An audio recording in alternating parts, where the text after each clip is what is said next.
Okay. Oh, there you go. Now we're good. You hear us okay? Yes, I can hear you. All right. We'll get started, and we'll start first with Herbie Teope. Go ahead, Herbie. Hey, Jody, you got a huge smile on your face there. What were your emotions? What were your feelings like when you knew that you had made the team? And I'll have a second question after this. This God is good, man. I don't put a lot of time into this, and there was a lot of days that I thought that this wouldn't come, but I just stayed true to it, and I just kept working, and here we are. I know it's so much more work to do, but I was told to take my small victories as well and cherish them. So it's been a long road, dog. It's been a long road. And that long road, I mean, obviously, the Chiefs rolled out against the Minnesota Vikings a 14 personnel look. You Kelce, and Mahomes smiled about it.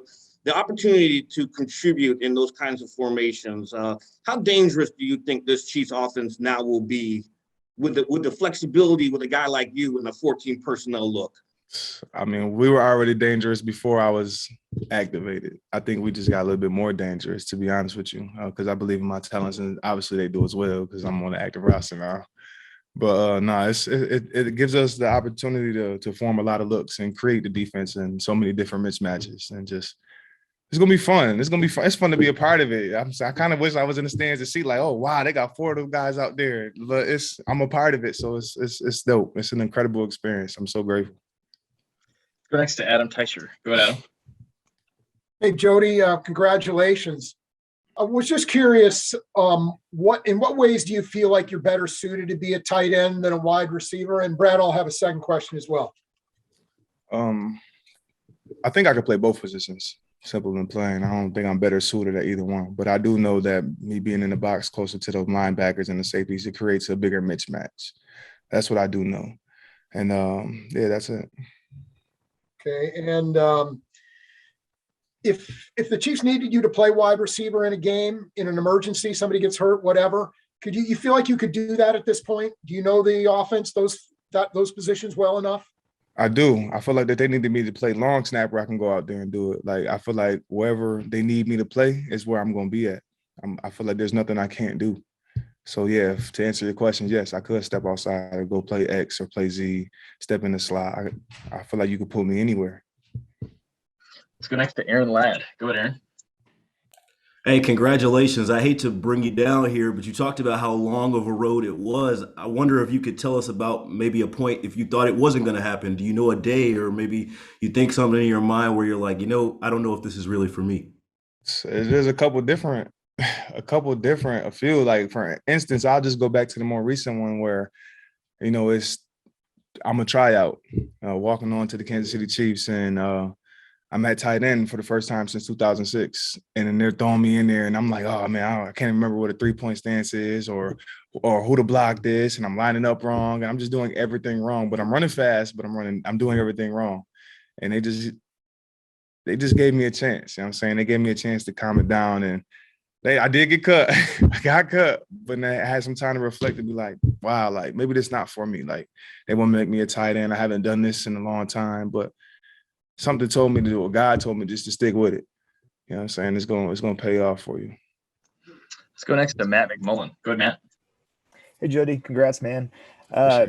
Coach Tobe told us last week that you went to him a year ago and asked him, what do I need to do to get better? Can you tell us about that and how you applied that to this offseason program and this preseason?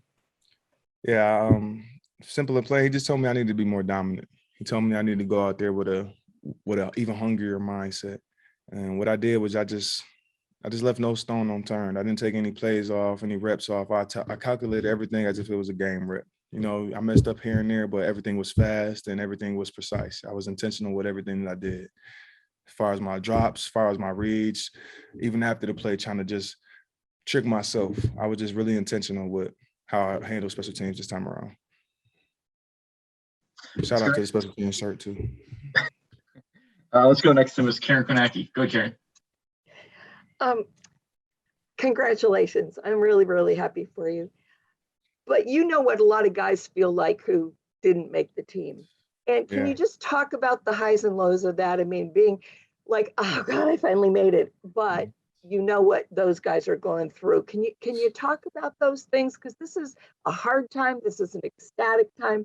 This is a great time. And for some people, a downer kind of thing. Nah, it's So, definitely a downer. But yeah. like, I would just say, just try to your best to stay locked in and stay focused. You know, it's definitely tough. You know what I'm saying? You work hard all camp, all off season to prepare your body, your mind to, you know, endure these things, and for it not to work out in your benefit right now just yet, it's hard. It's definitely hard, especially when you feel like you put your best foot forward. But just continue to see it through. You know what I'm saying? You didn't get this far to only get this far. You just keep pushing. I'm a strong believer. It's only pointless if you quit. If you quit, then everything you did was for nothing. So you just got to keep going on and just keep riding with it. It's definitely hard, though. I promise you it's hard. We've got 3 more. Let's go next to Mr. Sam McDowell. Good, Sam. Hey, Jody, can you just tell us how you found out you made the team? I found out I made the team, you know, by pretty much a lot of congratulations from the team. You know what I'm saying? Pat was the first person I seen. I was in the weight room. He just came up to me and said, "Congratulations, man. All your hard work. I'm proud of you." And it kind of stemmed from there. It really didn't hit me when he was telling me this, that I had made the team. I'm thinking like, what are you talking about? But he's like, what you mean? Like, you're the team? Like, you're here? I'm like, oh, snap. And then like a bunch of coaches just came up to me and said, "Congratulations, man. We seen the work you put in." And it was just a collective family effort. Like everybody involved just came up to me one by one, and just this solidifies it right here, I guess. And I'm being right here in front of this mic telling you I'm on the team. Let's go last 2. We'll go Pete Sweeney and then Steve. Go ahead, Pete. Congratulations, Jody. Awesome story to kind of follow here. Follow up to Sam's question. You had mentioned just your admiration last time we talked to you for Travis Kelce. I was wondering what his reaction was, and then if you could describe the first phone call that you made after finding out. Well, first of all, I haven't made the phone call yet. So you guys are like, my mom's probably watching this like, he didn't even tell me, but he's talking to y'all. But my bad, Mom. But as far as Chad's reaction, you know what I'm saying? It's almost like he expected it. You know what I'm saying? He's seen the work that I put in. I remember going back in OTAs, like after practice, I would go to his house and kind of study the playbook, and he would kind of teach me fronts and defenses and certain leverage points that in order to block better. So I would say I can't speak for him, but from what I've seen, it's like he expected it. It wasn't anything new for him. And that's even an honor in itself. Like, I truly feel like he's the GOAT. Like, that's a great mentor on and off the field. Like, that's somebody that I would call long after I get done with this game to ask for advice. So yeah, I appreciate Kels. You know that though. Let's go last to Steve Walls. Go ahead, Steve. Hey, what's going on, Jody? How you doing? Pretty good. Congratulations, first of all. You made the team now. You posted that you're on Madden finally. Finally. How do you transition from that mindset though, that now I've made it, to let's now get to work?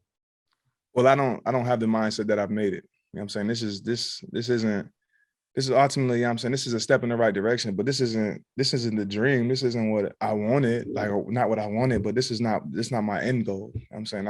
I have plans, I have dreams, and I plan to see them through. I'm not gonna get on here and tell y'all what it is. I just gonna have to see it. But yeah, this is just the beginning. I'm just getting started. Jody, we appreciate you taking the time. Thanks for joining us. For sure. I appreciate you guys. All right, guys. That is it for today. Give me 1 second here and I'll jump back on to give you a quick update.